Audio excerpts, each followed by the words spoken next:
예. 학생들 참 너무 이뻐요. 그 이제 오후 예배는, 주일 오후 예배는 우리 학생들은 따로 학생부실에서 예배를 드리는데요. 예, 오늘은 찬양 인도와 함께 같이 예배를 드리게 됐습니다. 예, 앞으로 다음 세대들이 찬양 인도 잘하고 악기는 청소년들이구나. 예, 악기도 참 실력 있는 악기인 것 같아요. 예, 그만 얘기하겠습니다. 이제 오늘 여러분 본문에 나오는 말씀을 보게 되면 어떤 말씀이냐면 예수님께서 이제 십자가라고 하는 거대한 십자가를 앞에 두고 이제 점점 예수님이 인류를 위해서 아버지 하나님의 뜻에 순종하기 위한 때가 점점 다가왔다라는 것을 아셨던 거예요. 그 예수님께서는 그 때가 언제입니까라고 사람들은, 제자들뿐만 아니라 많은 백성들이, 오전에도 말씀드렸지만 예수님을 통해서 이 나라를 회복시키는 것이 그들의 목적인데 그 때가 언제입니까? 라고 계속 예수님께 집요하게 질문을 했었잖아요. 근데 예수님의 모신 목적이 그들의 원하는 목적과 다르다 보니까 예수님께서 그들에게 대답할 때는 항상 아직 내 때가 아니니라고 말씀을 하셨어요. 다시 말하면 회피했다는 거죠. 내 때가 아직 아니니다. 내 때가 아직 안 왔다. 이 말씀을 하신 것은, 그들의 질문하는 것은 이스라엘 백성들을 로마로부터 언제 해방시킬 겁니까? 라는 질문이었고, 예수님의 대답은 인류를 위해서 죽을 때가 아직 안 됐다. 그런 대답을 하신 거예요. 그러니까 그들의 질문하고 예수님의 대답은 전혀 180도로 다른 질문과 대답이라는 것이 나오게 됐죠. 그래서 너희들이 원하는 것이 바로 민족을 해방하고 이스라엘을 해방시키는 것이 너희들의 목적이 아니라, 내가 온 것은 그 목적이 아니라 바로 아버지의 뜻을 이루기 위한 목적으로 온 것이다. 아직 내 때가 안 됐다라고 말씀하시다가 오늘 본문에 보면은 드디어 때가 왔다는 것을 아시고 예수님께서 다른 공간복음에는 마태복음, 마가복음, 누가복음에는 바로 겟세마네 동산에서 기도했던 내용인데, 그 겟세마네 동산에 올라가셔서 제자들과 함께 올라갔을 때 예수님께서 마지막 십자가를 앞에 두고 하나님 아버지께 기도하는 내용이 담겨져 있어요. 근데 오늘 본문에도 이제 그 얘기가 나오는 거죠. 예수님의 죽음을 이미 앞에 두고 예수님께서는 아버지 하나님께 어떠한 기도를 올려드렸는가라는 것을 우리가 보게 되는데, 그때 예수님이 이제 조금 있으면 십자가라는 거대한 문제 앞에 짊어져야 되는 상황 앞에 있었을 때 그 아버지 하나님께 겟세마네 동산에 올라가셔서 예수님이 기도하는 기도할 때 그 기도할 때 그 예수님의 마음은 어떤 마음이었을까? 처음에 기도할 때, 처음에 그 기도할 때는 어떤 마음이었을까요? 정말 예수님은 분명히 완전한 사람으로 오셨어요. 그 다음에 예수님 안에는 신성을 가지고 오신 거예요. 그 하나님의 사람의 몸을 입고 이 땅에 오셨기 때문에 바로 그 안에는 하나님의 신성을 가지고 있지만은 몸은 뭐예요? 우리 인간과 동일하게 육체를 가지고 있다는 거예요. 그리고 동일한 육체를 가지고 있지만 우리 인간과 동일한 인간이지만 예수님과 바로 우리와의 차이가 있다면 단 한 가지가 있는데, 바로 예수님은 죄가 없으시고 우리는 죄가 있는 사람들이라는 거죠. 그렇다면 그 나머지는 다 똑같았어요. 왜? 인성을 가지고 오셨기 때문에 똑같이 피곤하시면 주무시면서 그물을 베개로 삼아 주무시기도 하고, 똑같이 피곤하고 똑같이 감정이 복받쳐 오르면 예수님도 눈물을 흘리셨어요. 인간과 동일하다는 거예요. 인간과 동일한 그런 성품을, 인성을 가지셨기 때문에 어떤 때는 때로 인간으로 오셨기 때문에 십자가라는 그런 문제 앞에 있을 때 털커덕 그 예수님의 마음이 처음에 그 십자가를 놓고 기도할 때 그 마음의 심정이 어떠했는가라는 것을 사도 요한은 그때 당시를 목격으로, 예수님을 목격하고 기도 현장을 목격하면서 요한은 이렇게 표현을 한 거예요. 그래서 오늘 본문에 어떻게 표현했느냐라고 볼 때 예수님의 그 첫 번째 십자가를 놓고 어떤 마음으로 기도했는지, 자 27절을 한번 보겠습니다. 27절. 그 27절을 뭐라고 하냐면, 지금 내 마음이 어떻다라는 거예요. 괴롭다는 거예요. 뭐 때문에? 잠시 후에 뭐를 짊어질 거니까. 십자가를 짊어진 것 때문에 예수님은 괴로운 거예요. 지금까지 어떤 거예요? 신성에서 나오는 이야기일까요? 인성에서 나오는 이야기일까요? 그 인성에서 나오는, 성품에 나오는 이야기예요. 예수님 똑같이 인간인지라 두려움도 없지 않아 있었었다라는 거예요. 그러니까 내 마음의 괴로우니 무슨 말을 하리요? 라고 하면서 예수님께서 하나님께 어떤 기도를 하셨느냐? 그 다음 구절이 굉장히 중요하죠. 아버지여 나를 구원하여 이 때를 어떻게 해달라는 거예요? 면하게 해달라. 나를 구원하여 이 때를 면하게 해달라는 말은 뭘까요? 예수님은 분명히 알고 계셔요.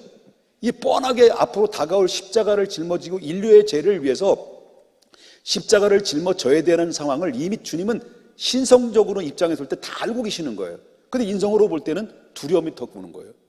그런 두려움이 오니까 너무 괴롭다 보니까, 너무 힘들다 보니까, 심리적으로 볼 때 너무 두렵고 힘들다 보니까 하나님께 이런 기도를 하죠. 하나님, 나를 구원하여 이 때를 면하게 해주시오. 십자가를 짊어지는 것을 뭐라는 거예요?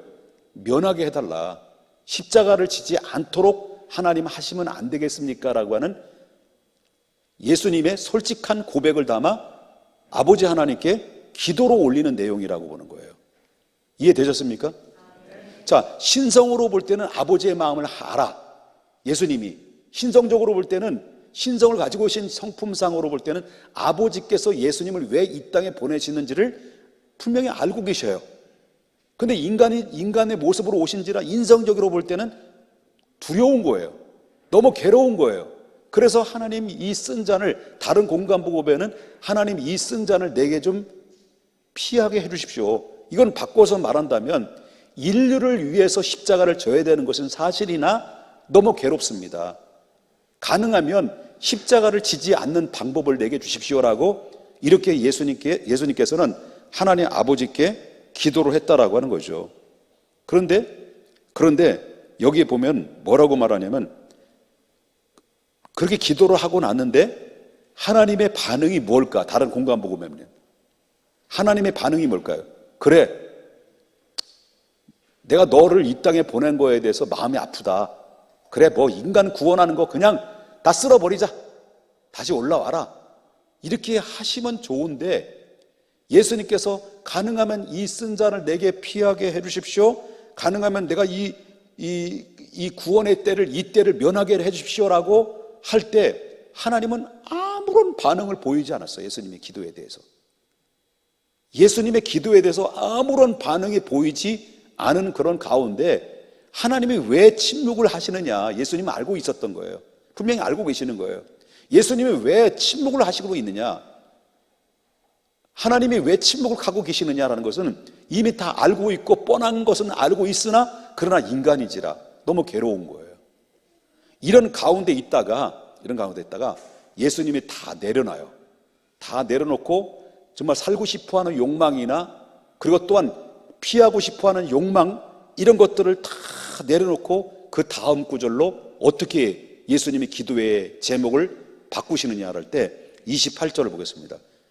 아버지요, 뭐라고 얘기합니까? 아버지의 이름을 영광스럽게 하옵소서.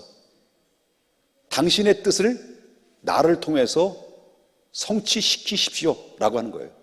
내가 기꺼이 짊어지라면 그 짊어지기 위해서 내가 왔지만 아버지의 뜻이 인류를 위해서 죽어야, 내가 희생의 한 알이 미랄이 돼야만이 인류를 구원할 수 있는 유일한 통로와 매개체가 된다고 한다면 아버지의 뜻이 나를 통해서 이루어지게 해주시죠. 그래서 하는 얘기가 아버지의 이름이 영광스럽게 하옵소서라고 그 기도를 올렸다라는 거예요.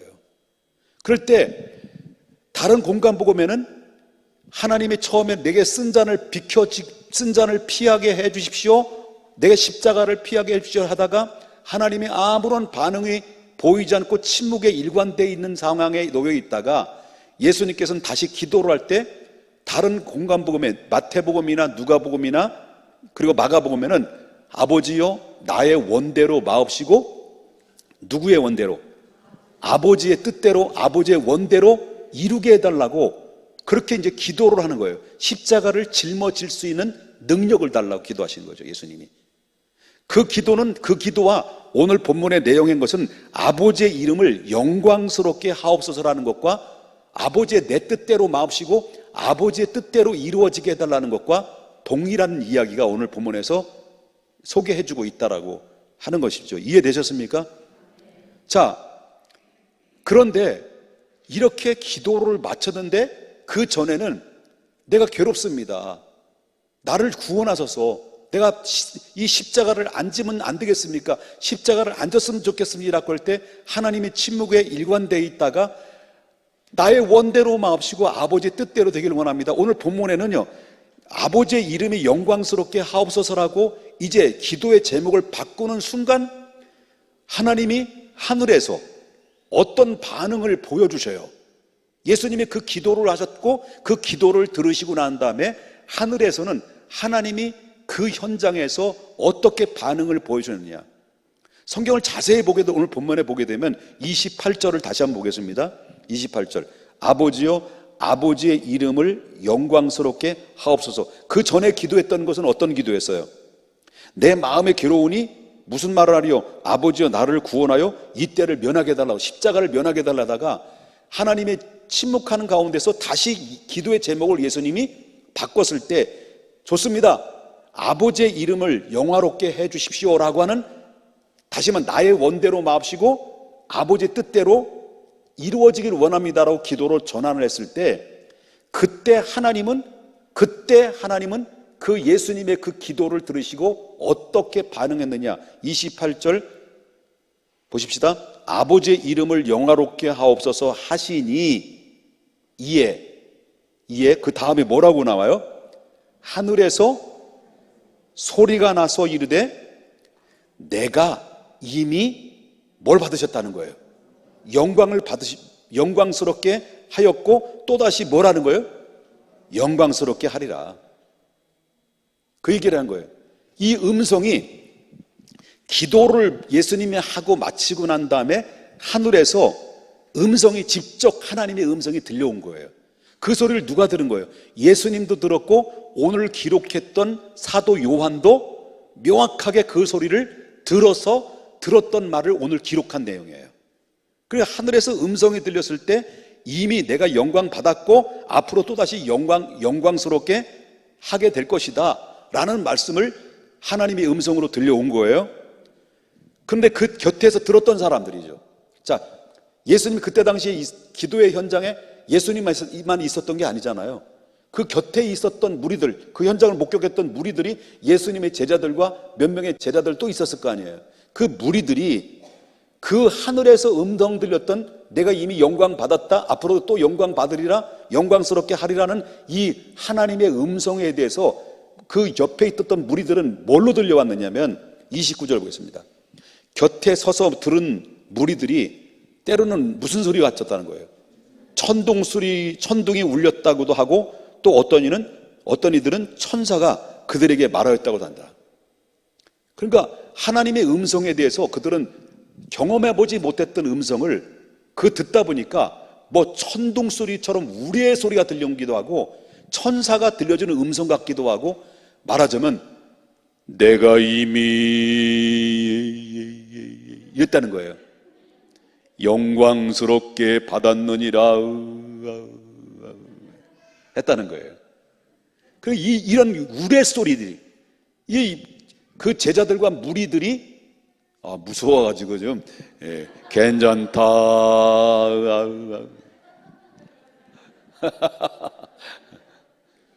자, 이런 가운데 있었다는 거예요.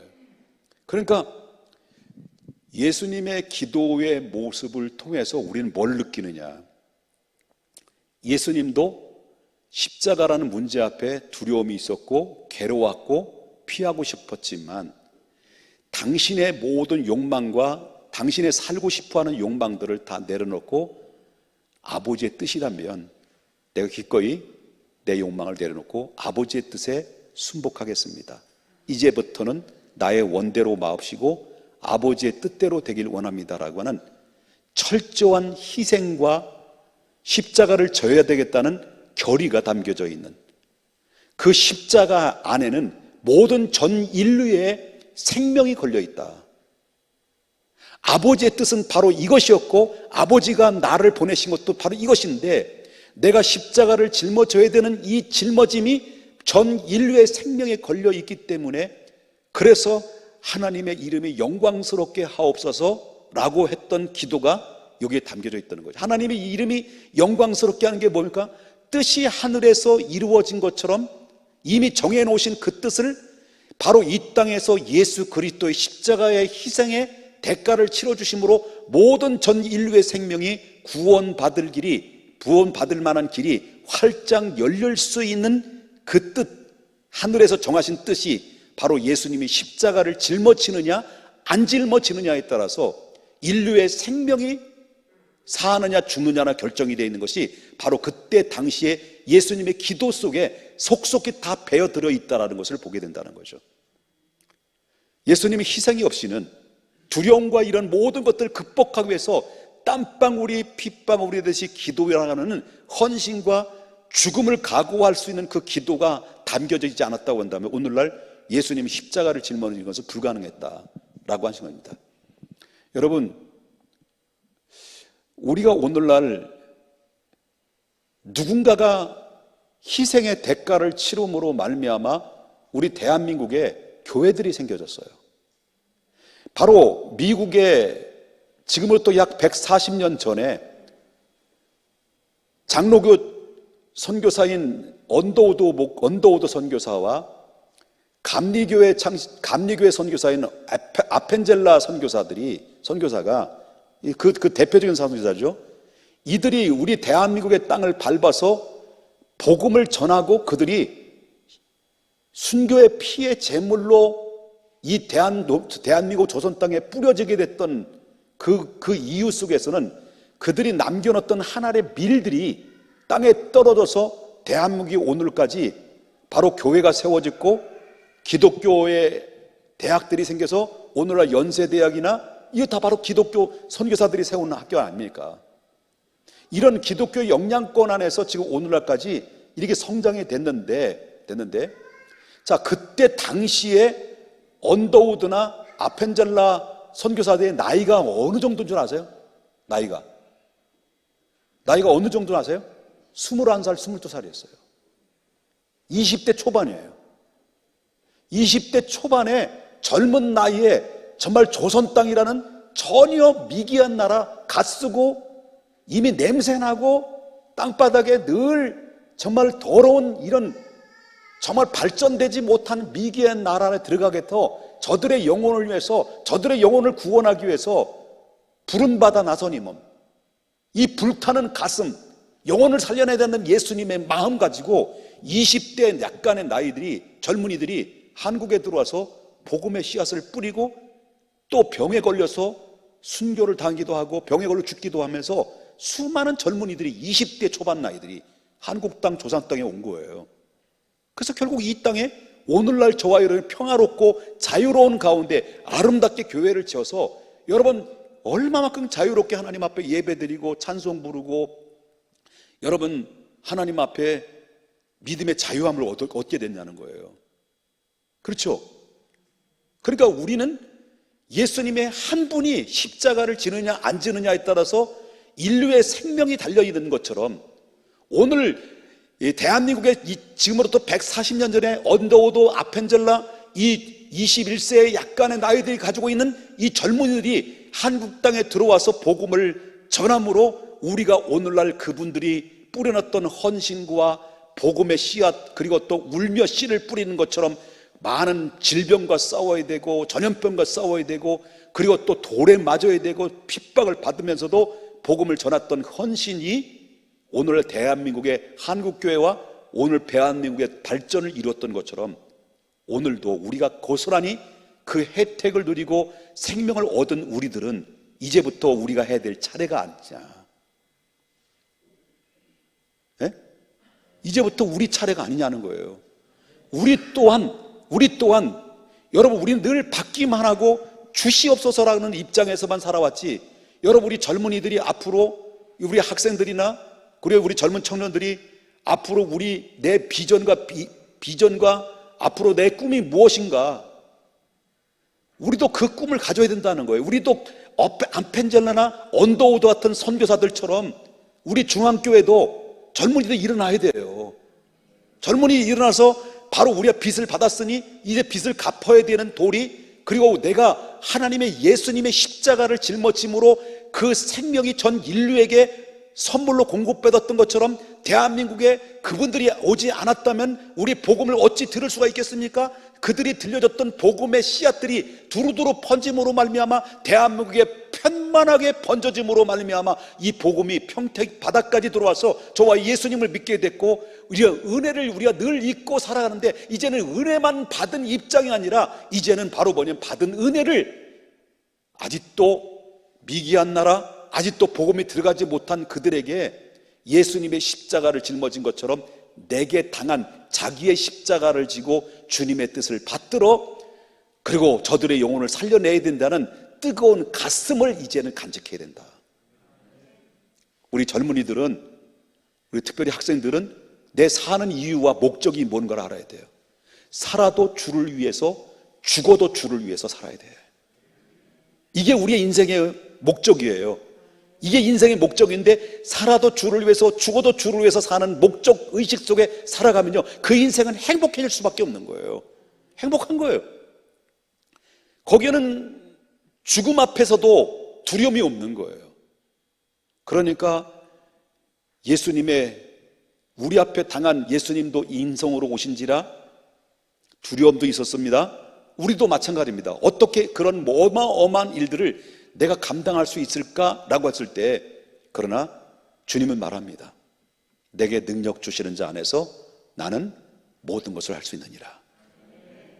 여러분, 이 믿음을 가지고 예수님이 오시지 않으면 죽었다 깨나도 우리 인류를 구원받을 수 없는 것처럼, 누군가가 이 대한민국의 조선 땅에 복음을 들고 오지 않았다면 죽었다 깨나도 우리 대한민국에는 구원받을 수가 없는 것인데, 그런데 그 복음이 하나의 미랄이 땅에 떨어짐으로 30배, 60배, 100배 결실을 맺었던 것처럼 우리도 예수님의 헌신과 희생에 그런 대가와 땀과 눈물이 포함되어 있지 않는다고 한다면, 바로 우리에게는 또다시 다른 사람들은 결국 어떻습니까? 사망의 음침한 골짜기로 소망 없이 그냥 이슬처럼 사라져버리는 그런 사람들이 얼마나 많이 생겨질까.